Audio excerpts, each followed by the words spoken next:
هەر سەبارەت بە سەردانەکەی هاکان فیدان وەزیری دەرەوەی تورکیا بۆ عراق و هەرێمی کوردستان کۆبنەوەی لەگەڵ بەرپرسانی باڵای عراقی هەروەها لەگەڵ بەرپرسانی باڵای هەرێمی کوردستان بۆ قسەکردن لەسەر ئەم بابەتە گفتوگۆ لەگەڵ بەڕێز بێستون عومەر نووری مامۆستای زانستە سیاسیەکان دەکەین بەڕێزیان لە ستۆدیۆی ناوەند لای ئێمە میوانە مامۆستا بێستون بەخێر بێیت. سەردانەکەی هاکان فیدان هەم بۆ عراق و بەتایبەت بۆ هەرێمی کوردستان و کۆبنەوەی لەگەڵ بەرپرسانی باڵای حکوومەتی هەرێم چۆن دەبینن؟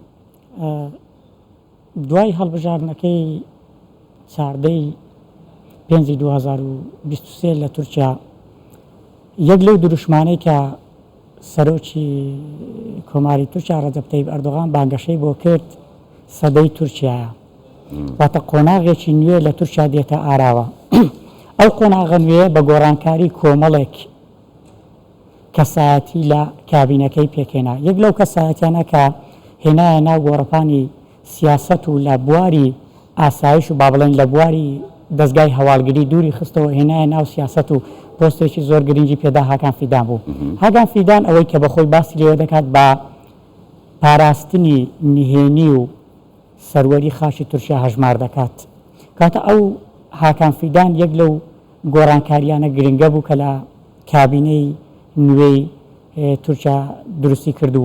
ئەو سەردانەشی لە چوارچێوەی تەوکردنی پەیوەندیەکانی تورکیایە لەگەڵ وڵاتانی دراوسێ عێراقیش لە نێویاندا لەسەر ئاستی سیاسی، لەسەر ئاستی ئابووری، لەسەر ئاستی ئەمنی. کاتە هەرسێ قۆناغ هەرسێ بوار لە بۆ تورکیا یەک لە یەک گرنگترن. ئەوەی کە زۆر گرنگی لەسەر تەرکیزی لەسەر دەکات و دەیەوێت ڕۆڵی زیاتری تێدا ببینێت عێراقە. باشە لە عێراقیشدا هەرێمی کوردستان. باشە. ینی زیاتر ئەو باسانی کە لێوەکرا خۆشت ئاماژەت پێدا بابەتی سیاسیە بازرگانیە و ئەمنیش بە تایبەتر دەمەوێت لەسەر بابەتە ئەمنیەکە کەمێک تەرکیز بکەین. ئەوەی کە باسی لێوە دەکرێت لە بەرامبەر پاراستنی سنوورەکان و هەروەها مەسەلەی بەردانەوەی ئاو وەکو حاڵەتی سودگۆڕچێ ئەوەی کە باس دەکرێت بەرامبەر بەمە لە عێراق و باسی لەوەش کرد کە گوتی ئێمە لە سنووری خۆمان مەسەلەی پەکەکەمان کۆتایی پێهێناوە چارە کردەوە بەڵام ماوە لە عێراق. یعنی لە عێراق چی بکات دەوێت چی بۆ تورکیا بکات لە بەرامبەردا؟ ئەوەی کە سەبارەت بە پرسی ئەمە کاتێک کە باز لە ئاسایش دەکەین تەنیا لایەنی بۆ نمونە کۆمەڵێک لایەن دەگرێتەوە یەک لەوانە پرسی ئاو. ئێستا یەک لەو پرسانەی کە تورکیا زۆر تەرکیزی لەسەر دەکاتن بەرامبەر بە عێراق پرسی ئاوە. ئاو وەکو چەکێکی ئاسایشی بەکاری دێنێت. خاڵی دووەم پرسی پەکەکەیە. خاڵی یاسا دەتوانێت ئەمە بکات لە کاتێک پێشتر یاسا ئەمە بڕاوە بەپێی یاسای نێودەوڵەتی ناتوانێت بەپێی یاسای قانون باباڵێن یاسای ڕووبارەکان قانون بەحار ناتوانێت تورکیا سوکە تەنیا مڵکی تورکیانە. بەڵام تورکیا لەسەر ئەو بنەمایی کار دەکاتن و بانگەشەی بۆ دەکاتن و تەنانەت هەموو سەرکردەیەک لە دوای یەکەکانی تورکیا بانگەشەی ئەویان کردیە کە چۆن دەوڵەتانی دراوسێمان مافی ئەوە بە خۆیان دەدەن و خاوەن نەوتی خۆیان و مڵکی خۆیانە دەری بێنن و چۆن تەعاملی پێ بکەن ئێمەش ئاو بەو شێوازە بەکاردێن. بەڵام بەپێی قانونی نێودەوڵەتی ئەو پرسە بەو شێوازە نابێت. بەڵام بێدەنگبوونی کۆمەلگای نێودەوڵەتی دەگەڕێتەوە بۆ لایەنی بێهێزی عێراق. چونکە ئەگەر تەماشا دەبێت عێراق چی دەکات بۆی ئاوی بداتێ؟ خۆی تورکیا کار لەسەر ئەوە دەکاتن شتیان دەخنچێت. تورکیا کار لەسەر ئەوەی دەکاتن عێراق چکەمە ئەگەر باز لەوە بکەین عێراق بووتە گۆڕەپانی تەسفێ حسابات و ململانەی نێوان دەوڵەتانی هەرێمی. لە نێویشیاندا دیارترینیان تورکیا و ئێرانە.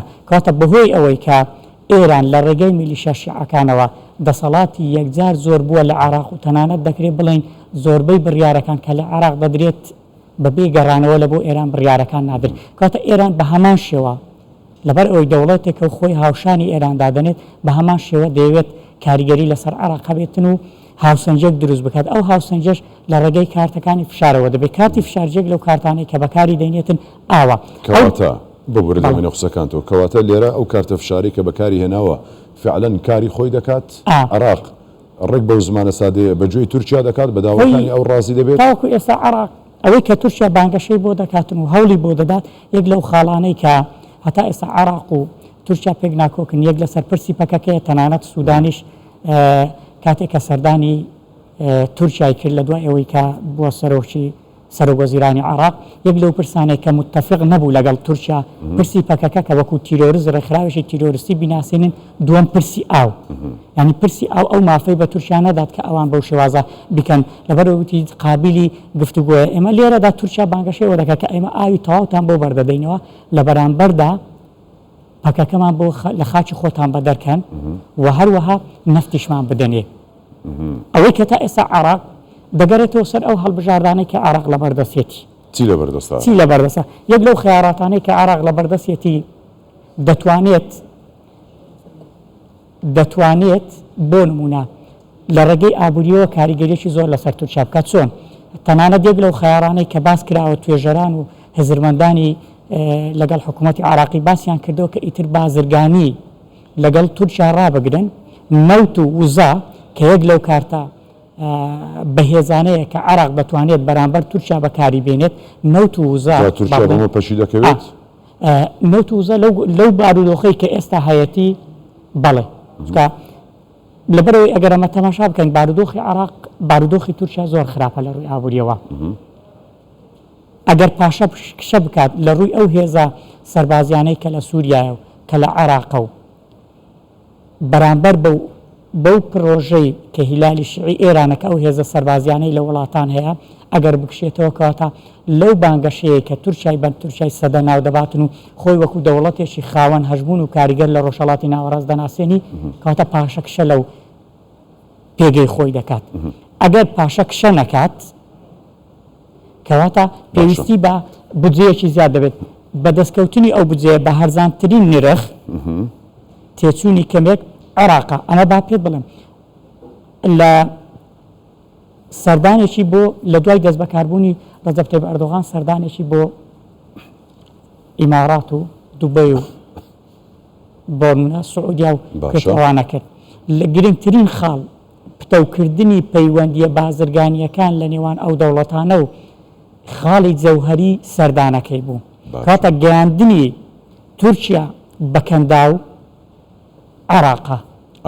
عراقا ئەمە ئەوەش لەبیر نەکەین سووریاش لەولاوە ینی جۆرێک لە بەرەوەی کە قسە لەگەڵ ببوورە لەگەڵ قسەش لەگەڵ تۆ بکەین راپۆرتێکمان هەبوو لەم بارەیەوە کە چاودێران چۆن باسی ڕۆڵی هەرێمی کوردستان دەکەن لە نێوەنگیریکردن و نزیکردنەوەی ئەنقەرە و بەغداد کەواتە لێرە ئەم بابەتە هات سەردانی هاکان فیدان بۆ عراق و کۆبنەوە لەگەڵ سەرۆکوەزیرانی عراق و لەسەر مەسەلەی پرسی ئاو مەسەلەی ئەمنی و پاکەکە ئەو بابەتانە مەجلیسێک و دوو مەجلیس نییە زۆری دەوێت ئەوەی کە باسی لێوە دەکرێت لەم نێوەدا هەرێمی کوردستان ڕۆڵ دەبینێت هەرێمی کوردستان چی بکات چی پێ دەکرێت دەتوانێت چ بکات بۆ ڕاگررتنی ئەم تەوازونە خۆی هەرێمی کوردستان بەنسبەت تورکیا زۆر گرنگە باشە گرنگیەکەی هەرێمی کوردستان دەگەڕێتەوە بۆ ئەوەی تورکیا کار لەسەر ئەوەی دەکات جگە لەوەی کە پەیوەندیە ئابوووریەکانی لەگەڵ هەرێمی کوردستان بەهێز بکاتن کار لەسەر ئەوەی دەکات کە هەرێمی کوردستان ببێتە لایەنێک لەگەڵ سوننا هاوسەنجی هێز و با بڵێن هاوسەنجی هەڕەشە لە بەرامبەر هەژمونی ئێران لە عراق ڕابگرێت ئەگەر بێت و هەرێمی کوردستان ئەو کارە بکات کەواتە تورکیا سەرکەوتوو دەبێتن و هەرێمی کوردستانیش پێگەیەکی گرنگ دەبێت ئەوە خاڵ یەکەم خاڵی دووەم لایەنی وزەی هەرێمی کوردستان باش بەڕێز بێسون عومەر نووری مامۆستای زانستە سیاسیەکان زۆر سوپاس ماندوومان کرد.